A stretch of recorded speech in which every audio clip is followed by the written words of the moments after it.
Hello बच्चों, नमस्कार। मैं इंदु गोस्वामी आपके यूट्यूब चैनल हिंदी वाली मैम पे आपका स्वागत करती हूँ। आज हम अपने सीबीएसई बोर्ड हमने बताया था कि आपसे कि 9th की कक्षा जल्दी ही शुरुआत करेंगे और आज स्टार्टिंग है उसकी। आज हमारी जो सबसे पहली कक्षा है वो काव्य है। बहुत बच्चों का कहना था कि पहले काव्य मैम, तो हमने पहले काव्य शुरुआत किया है और काव्य में हमने शुरुआत किया है वो है आपका कबीरदास। कबीरदास का है साखियां एवं सबद। साखियां सबद के पहले हम कहना चाहेंगे कि बच्चों जब भी ये कक्षा समाप्त होगी आप प्लीज मुझे कमेंट करके बताएंगे कि आपको कक्षा कैसी लगी, क्योंकि आप जब बताएंगे हमें कक्षा कैसी लगी तो हम दूसरी कक्षा के लिए बहुत अच्छे से प्रयास करेंगे कि अच्छे से आपकी कक्षाएं आए। तो ये हमारी जो कक्षा है उसके बारे में चलिए हम पहले जानते हैं कि अब जल्दी जल्दी आज जो लोग नए जुड़े हैं वो चैनल को सब्सक्राइब करें, बेल आइकन को प्रेस करें, जल्दी जल्दी अपने दोस्तों को जोड़िए। आइए अपनी कक्षा के हम पहले साखियां सबद जो आपकी पद है उसको बाद में, पहले हम इनकी जीवन परिचय जाएंगे। जो कबीरदास का जो जन्म है 1398 में हुआ था। इनके गुरु का नाम रावानंद और इनकी कुछ समय के बाद शादी हुई तो लोई से शादी हुई थी। मृत्यु उनकी 1558 मगहर में हुई थी, वो भी वाराणसी में। जन्म भी वाराणसी में हुआ था, मृत्यु भी वाराणसी में। तो मृत्यु जो हुआ था वो मगहर में हुआ था। मगहर एक वाराणसी की ही जगह है। कबीरदास की जो आपकी जीवनी है उनके बारे में ये नहीं कहा जा सकता वो किस मजहब से थे, क्योंकि कबीरदास ने शुरुआती से ही अपनी जीवन काल में यही बताया है कि उन्होंने ना तो मंदिर के पूजने के लिए कभी बोला है, ना तो कभी मस्जिद में चादर चढ़ाने के लिए बोला है। वो कभी भी इस चीज को नहीं मानते थे। उनके लिए एक पद भी, एक दोहा भी है कि कबीरा खड़ा बाजार में सबकी मांगे खैर, ना काहू से दोस्ती ना काहू से बैर।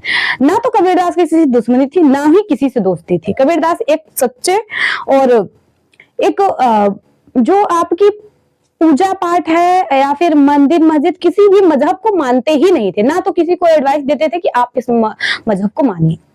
वो एक इंसानों की तरह कहते थे कि मैं एक इंसान हूं।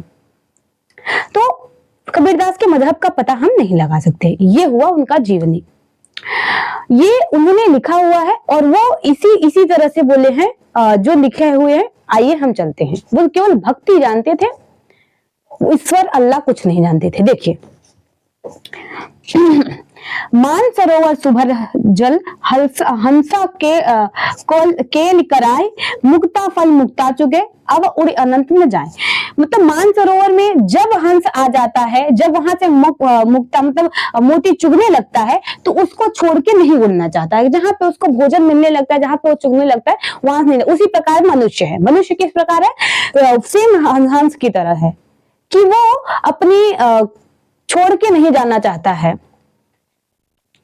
अपनी उस अगर से मुंह जाल में जो फंस गया है आके यहाँ धरती पे, तो अपनी इस मुंह जाल को छोड़ के वो नहीं जाना चाहता है। और इस मुंह जाल को वो छोड़ के नहीं जाना चाहता है, ये उसका मेन कारण है कि वो भक्ति को नहीं पहचान पा रहा है।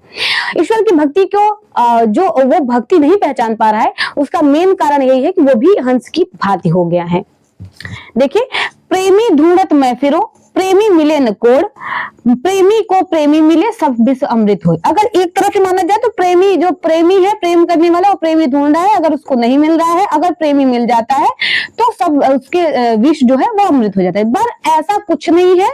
प्रेमी का मतलब है ईश्वर, और एक जो भक्त है वो प्रेम मतलब ईश्वर को ढूंढता है और अभी तक ईश्वर उसको भक्ति जो है नहीं प्राप्त हुआ। जिस दिन उसको भक्ति प्राप्त हो जाएगी वो उसके जीवन की जितनी विष मतलब जितनी भी कष्ट है, जितना दुख है, जितना बुराइयां है, वो क्या होगी? दूर हो जाएगी। यहाँ पे कहने का मतलब ये है कि प्रेमी का मतलब है ईश्वर से ईश्वर प्राप्त हो जाएगा।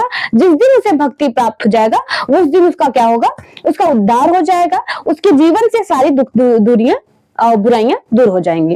अब देखिए, हस्ती चढ़िए ज्ञान को सहज दुलचा डले, स्वान रूप संसार है भूखंडे झकमार। देखो, स्वान मतलब क्या होता है कि आपका स्वान मतलब होता है कुत्ता। हस्ती चढ़िए ज्ञान का मतलब कि हाथी, ज्ञान जो होता है वो हाथी के समान होता है और जो संसार है वो कुत्ते के समान है। जब हाथी चलता है चढ़ के तो क्या करता है? कुत्ता भोगने लगता है।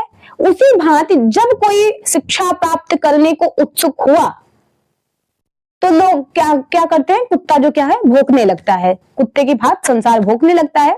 तो संसार को यहाँ पे कुत्ता बताया गया है और जो हमारा ज्ञान है वो हाथी मतलब महान बताया गया है।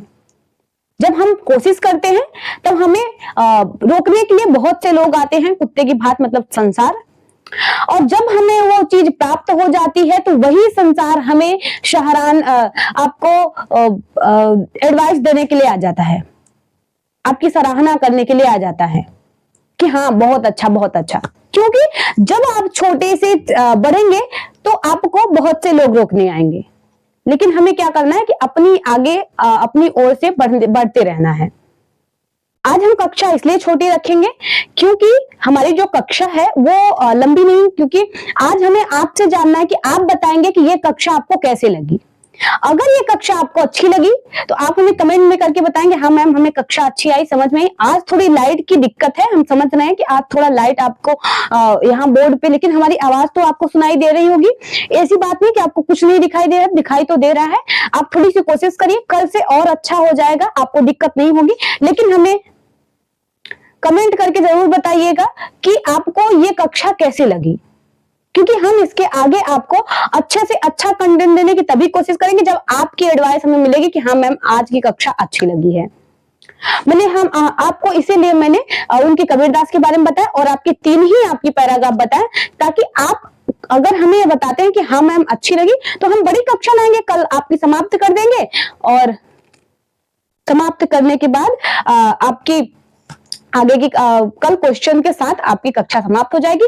पीडीएफ आपको टेलीग्राम ग्रुप पे जो आपके हमने डाला है हिंदू मैम बाई हिंदी, तो वो आपका जो है वो मिल जाएगा, वहां पीडीएफ मिलेगा, आपके नोट्स मिल जाएंगे आराम से, आप नोट्स निकलवा सकते हैं या तो फिर अपनी कॉपी में लिख सकते हैं, कोई दिक्कत नहीं है। आपको लिखने की पढ़ने की सारी जिम्मेदारी, आप बस कोशिश करिए।